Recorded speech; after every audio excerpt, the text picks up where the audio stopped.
In the shadowy depths beyond the reach of search engines lies the dark web, a hidden maze where the currency is secrets and danger. It's a world where illicit wares are traded in silence, stolen identities, whispered conspiracies, and the dark arts of cybercrime flourish unchecked.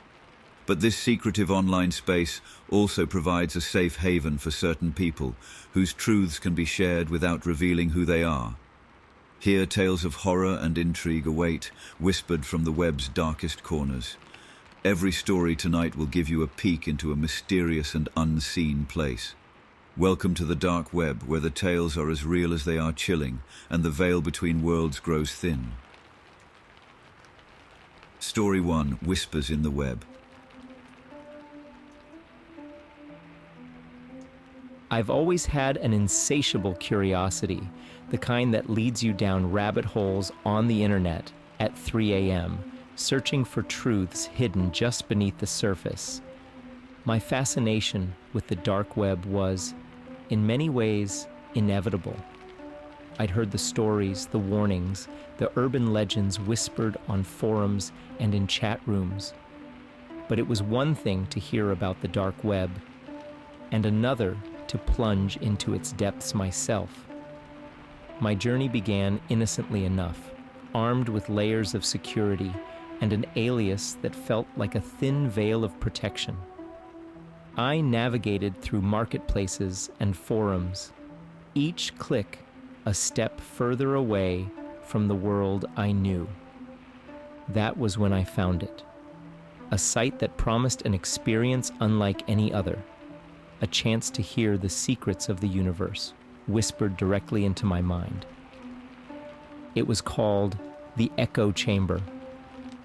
To access it, I had to complete a series of puzzles, each more complex than the last, designed not just to test my intellect, but to gauge my desires, my fears, my very essence.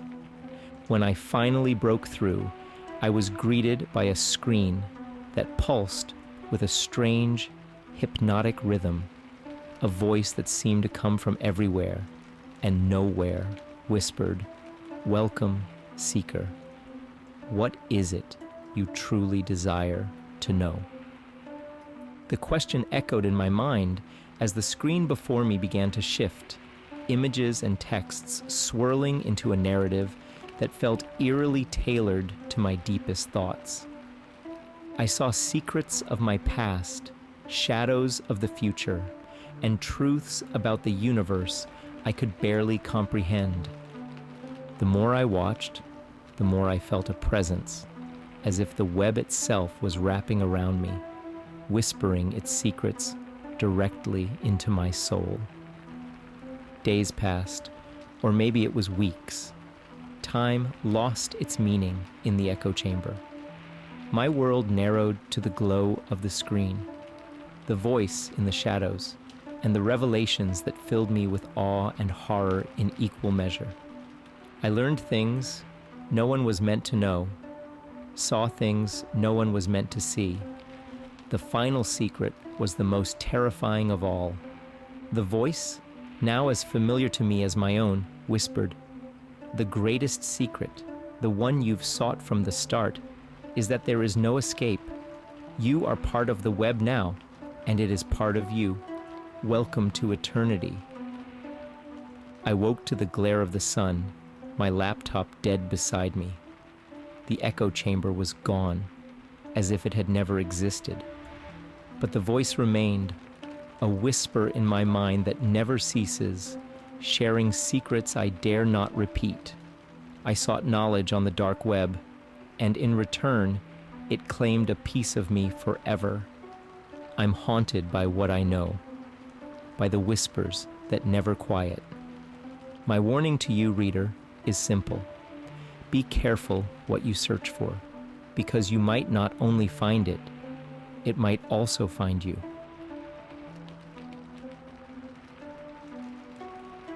Story 2: The Silent Observer. In the quiet town of Eldridge, rumors of a dark web forum called The Silent Observer began to surface among my circle of friends. This forum was said to offer users the ability to watch people through their own webcams without their knowledge. Driven by a mix of curiosity and disbelief, I decided to seek it out, a decision I would soon regret. The process of accessing the silent observer was convoluted, involving several VPNs and a series of cryptic clues scattered across the internet.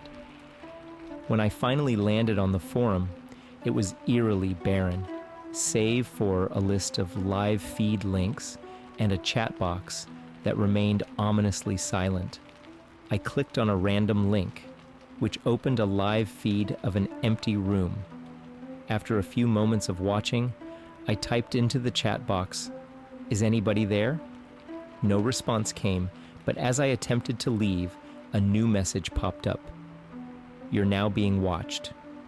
Chills ran down my spine, but I brushed it off as a scare tactic and shut down my computer. Over the next few days, I noticed odd occurrences. My webcam light flickering on and off, files on my computer moving, and a constant feeling of being watched. Each night, I received an anonymous email with a picture of me from my webcam, each one zoomed in closer than the last. The final email broke my resolve, containing only a video file named watchingyou.mp4. It was a compilation of my every move over the last week, with the final clip zooming into my horrified face from earlier that night. Panic set in. I covered my webcam, unplugged my computer, and tried to erase my digital footprint. But the damage was done. I couldn't shake the feeling of eyes on me, even offline. Sleep became impossible. Every shadow seemed to hide an observer. The climax came one night when I heard my computer power on by itself. On the screen was the forum, but now the chat box was active with messages directed at me. "Why did you leave us? We love watching you. You can never leave." The last message was a link. Against my better judgment, I clicked it. It was a live feed of my own room, viewed from my webcam. But in the corner of the room, barely visible in the darkness, was a figure watching me. I sold my computer the next day and moved out of town, but the feeling of being watched never left me. The silent observer had marked me. Even now, as I write this, I can't help but glance over my shoulder, wondering if the eyes that once found me through the digital world have followed me into the physical one. And so, I pass this tale on to you, not just as a warning about the depths of the dark web, but as a reminder of the unseen eyes that may be watching, waiting in the silence.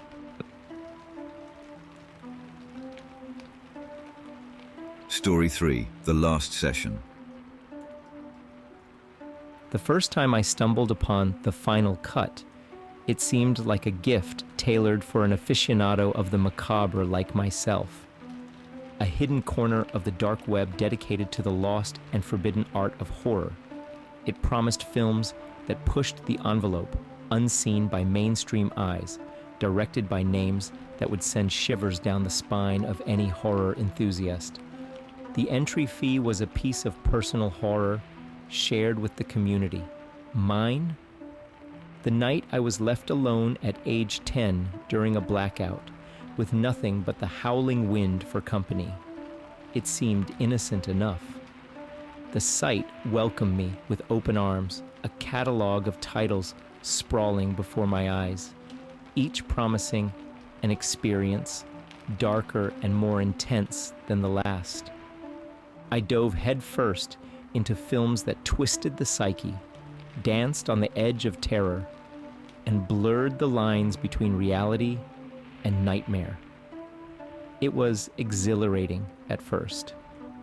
Then came the invitation to The Last Session, a viewing experience said to be the pinnacle of horror, a masterpiece that had driven its creators to madness. The allure was irresistible. I accepted without hesitation, my heart racing with anticipation and a hint of fear. The film began innocuously, a slow burn of tension, as shadows crept and fear built.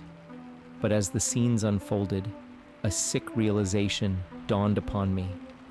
The settings were eerily familiar. The actors bore an uncanny resemblance to people I knew, and the horror was a script lifted from my deepest fears, the ones I'd shared upon entry and others I'd never dared to voice. Panic set in as the boundary between the film and reality blurred. The shadows in my room seemed to stretch towards me, echoing the darkness on the screen. I tried to close the browser, to look away, but my eyes refused to obey, my hands frozen on the keyboard. The climax was a scene of such personal terror that my mind reeled in horror. It was my childhood home during the blackout, recreated with meticulous detail. But there was something else in the room with my younger self, something the darkness had concealed, but the film brought to light, a manifestation of my darkest fears, waiting, watching. When the screen finally went black, the silence was deafening. I was alone, but the feeling of being watched lingered, a whisper in the shadows that mocked my terror. The last session was a mirror reflecting the darkest parts of my psyche, a creation that knew me better than I knew myself. It was horror personalized, a director's cut of my own nightmares, and the realization hit me like a cold wave.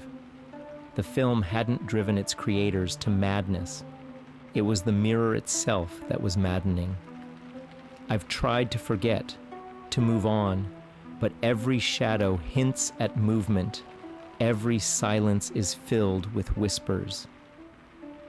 The last session was my final foray into the depths of horror, a journey that ended in the realization that the greatest terror comes not from the screen, but from the darkness within. Story 4, The Cipher of Shadows. In the labyrinthine depths of the internet, beneath the surface of the everyday web, there exists a shadowy domain known as the dark web. My fascination with this hidden world began not out of malice or morbid curiosity, but from a scholarly pursuit to understand the fringes of digital existence. My venture, however, led me down a path from which there is no return, into a darkness that clings to my very soul. My story begins with the discovery of an enigmatic site known only as the Cipher of Shadows. It was rumored among the most clandestine circles to be a gateway to secrets so profound they were guarded not by locks or codes, but by the human psyche itself. The entry was a simple prompt: share a secret, unlock a shadow. My submission was academic, a forgotten theorem I believed to hold no real value. I was gravely mistaken. Upon entry, the site presented a puzzle, a cipher that promised to unveil truths hidden from the common eye. The puzzle was captivating, a series of interlocking riddles that delved deep into the annals of history, philosophy, and science. Solving each layer revealed another, each more complex and enthralling. I became obsessed, my every waking moment consumed by the need to solve the cipher.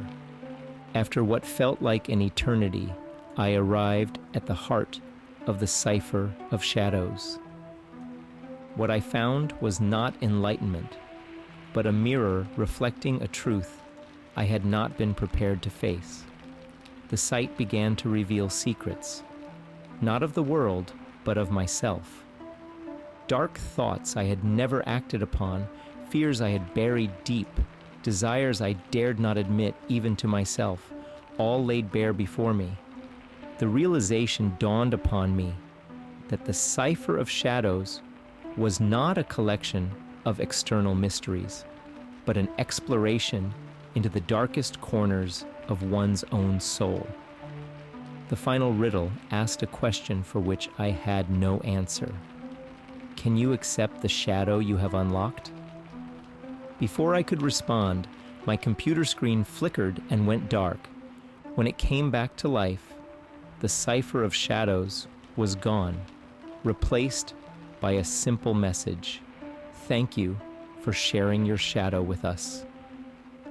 In the days that followed, my life began to unravel. Secrets I had shared with the cipher began to leak into my reality. Emails sent from my account without my knowledge, whispers of my darkest thoughts shared among colleagues, shadows that seemed to move just beyond my sight. My personal and professional life collapsed under the weight of the secrets I had unwittingly unleashed. I sought to find the cipher of shadows again, to confront the darkness I had unveiled, but it was as if it had never existed. No trace of the site remained, no matter how deep I searched. It was then I understood the true horror of the cipher. It did not just reveal secrets, it fed on them, growing stronger with each soul it ensnared. Now, I live in constant fear of what might be revealed next, of who might be the next to whisper one of my secrets back to me. The cipher of shadows taught me a terrifying lesson. Some doors, once opened, can never be closed, and some shadows, once cast, cling to us forever.